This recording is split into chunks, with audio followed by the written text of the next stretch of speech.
Joining me on the program now from Laidlaw College, Dr. Maja Whitaker. Kia ora, good morning. Nice to see you again. Kia ora, Andrew. Great to be with you. I mean, friendship is such an important part of our life, the people that we relate to, that we connect to. I think, though, firstly, that friendships become a lot more shallow within the last generation or so. It's something that you do on LinkedIn or even worse, TikTok. These sort of shallow level connections that I'm not really sure is friendship.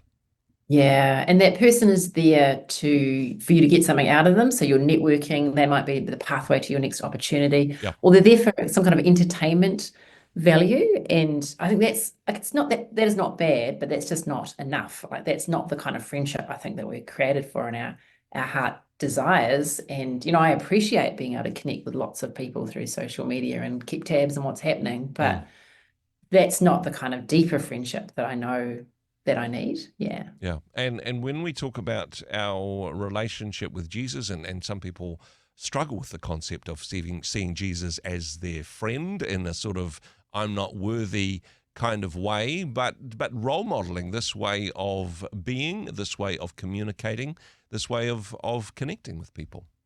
Yeah, and we have to be real. Like it's not a flat relationship. Jesus is my Lord Yeah. and my master. He's not just my friend. It's a different kind of friendship. But there's absolutely elements of that friendship that I think we can be expressing.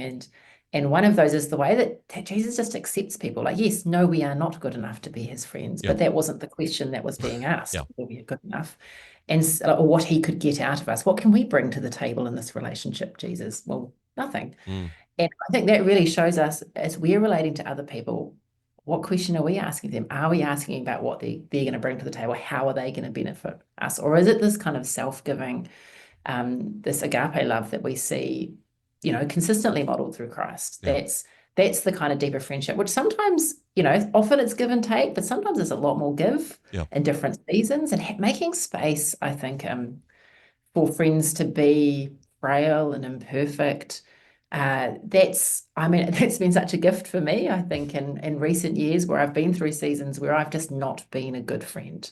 Not that I've been bad, I just haven't been able to offer much of Yeah. myself, but I've received love from people, and what that has meant to me has been beautiful. But if those friends will just be like, well, Maya's not really offering much to me right now, she's a bit of a drag, Yeah. which would probably be an accurate assessment. Um, Oh yeah, absolutely. They would have ditched me. Yeah, But unfriended in real life and not just on the social yeah, media. I yeah, mean, the other thing about yeah. friendship, and I think this is a human nature thing, we tend to hang out with people who are like us. We tend to surround Uh-huh. ourselves with mirrors of similar types of people, similar stages of life, similar personalities. In fact, again, that's quite different than what Jesus did. Surrounded himself with some very different people than himself and very different from each other as well. Yeah, absolutely. Like Jesus is consistently getting in trouble for the kind of people that he hangs out with. So in Luke 19 with Zacchaeus, the people grumble against him because Yeah. he's hanging out with this notorious sinner. And there's consistently this reports, and the disciples that he gathers to be his people around him, like they must have just had some massive fights, the political differences and all of that Yeah. that went on. But the reality is that psychologically we bond most easily with people who are like us. Yeah. So they're like us on different kind of measures. But also they've got shared interests and activities, and we're in the same place at the same time, and we've both got young children, or whatever the similarities Yeah. are. And those similarities lead to these initial bonds of connection.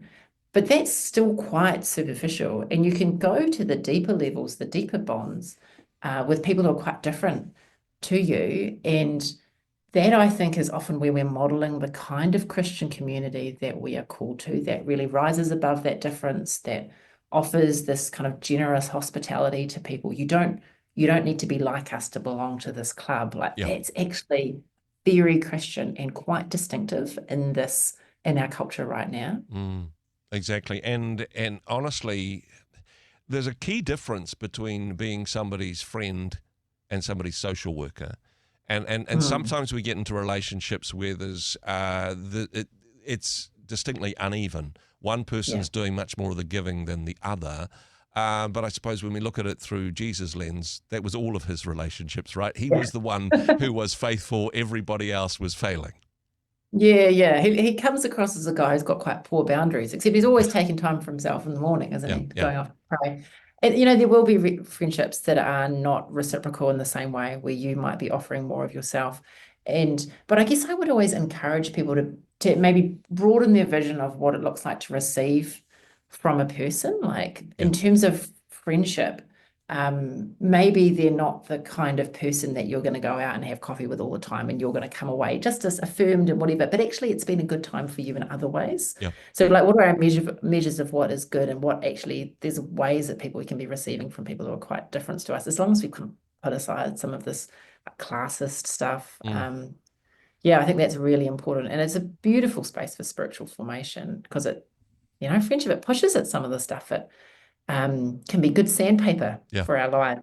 And that's something not to run away from and to ditch people because, oh, it's sandpaper. That's part of what formation is. Ex- You're being shaped. Exactly. And perhaps a sign of a healthy church, actually, if the Mm. people within that church are from different social, cultural backgrounds, that there is such diversity in the group of people that in any other setting, they wouldn't have enough in common to have any social cohesion to keep them together. The only thing Yeah. they have in common is Jesus, and Mm. and hopefully that's enough.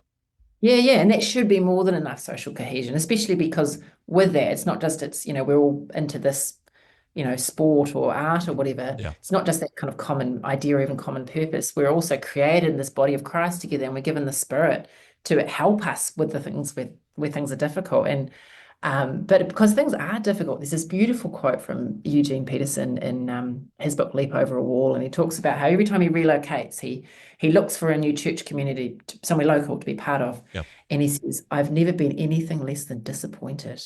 They turn out to be Wow. thoroughly biblical, murmurers and dissidents and, Yeah, glamorous secularizers and, vain people, like all the kinds of people that you read about in the epistles. He's yeah, like, you find them anywhere and it's disappointing every time. yeah, And that's just the reality of what it is. We're all still affected by sin. And I really think having a realistic expectations around that actually helps us to deal with the issues and then learn how to bear with one another. yeah. That's so common throughout the epistles. Make allowances for one another's faults. It's going to be a bit hard, so you got to bear with. Mm. Do you think it's healthy to perhaps on occasion do a bit of a friendship stock take, as it were? To Yeah, ask the yeah. question, who is in my friendship circle? Are they all a little bit like me? Where am I spending the most time? Or perhaps, like you were Mm. saying earlier, perhaps I need to rebalance the ledger, as it were, and be available and be a good friend for some of the people that have supported me so faithfully. Yeah, yeah, absolutely. I think it is worth having a look at that and thinking, is this like an echo chamber for me, my friendships? Am I hanging out with people who are different and what are those kind of measures we might think of? And also thinking about what's my capacity for people, because that really like it wanes and it grows according to seasons of Yeah, life.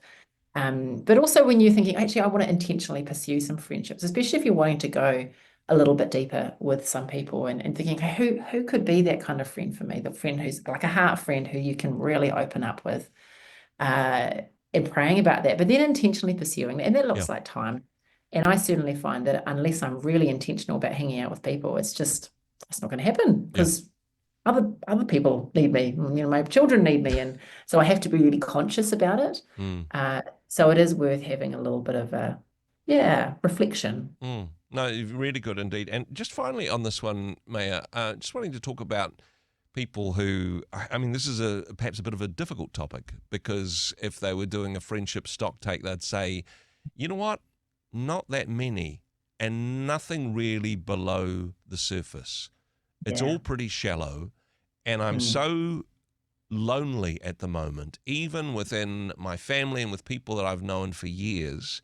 How do we break out of that? Because yes, we can be a good friend to people and we can look at how we can help others, but as individuals, we also have needs for genuine friendship and relationship. How can we Yeah. cultivate that? How can we push into a space where we can encourage that to happen? Yeah. I mean, I think first of all, we need to name the pain of that experience, going, actually, it really hurts to look and think, I haven't got someone I could go to. Yeah, And a lot of people would say that, someone I could be really show my real self to. Because the more that we name something rightly, the more power we've got to deal with it. Yep. I'd definitely be praying about it. Like have been through a season of my life where I've gone, oh, actually, we'd relocated and I'd shifted out of this pastoring role. And I think I've got some work relationships, but I don't really have any heart-to-heart friends who are going to minister to me the same way that I'm ministering to them, and prayed about it, and actually asked a friend to find me some friends, Wow. which was a bit awkward, but it's gone well. But I think, asking the Holy Spirit to open our eyes to who might be. Like I say to my children, my younger children in primary school, when they've been through seasons struggling to find friends, I said, look for someone who looks like they need a friend. Yep. And put aside some of your prejudices as you do that. Like even in the playground, you're like, wow, I don't want to play with her because she looks boring. Well, she's actually probably really fun. And give her a chance to find out. Exactly. And so I think that's quite helpful. Just going, well, who is someone who looks like they could have a friend? And I wouldn't be afraid of naming to another person.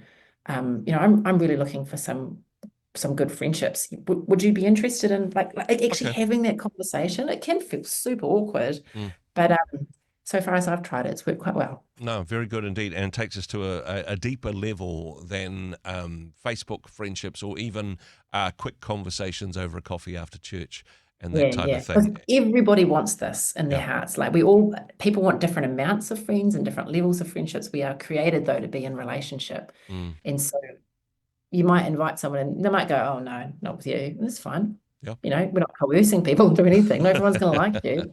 It's a great realization, but everybody wants a degree of friendship, and so it's a common human experience that I think we should be able to name, because there are a lot of people out there who are lonely. So and taking that example of Jesus to look for people that are also a little bit lost and broken and socially awkward and don't quite fit in, and being a friend to them as we seek and pray for sincere and deep friendships in our own lives. Maya, thank you so much for this. Thank you for your insight and wisdom as always, and thanks for being on the program today. Absolutely, my pleasure. Bless you, Andrew. Hey, thanks very much for joining us in the Rhema studio. Thanks very much for watching the interview.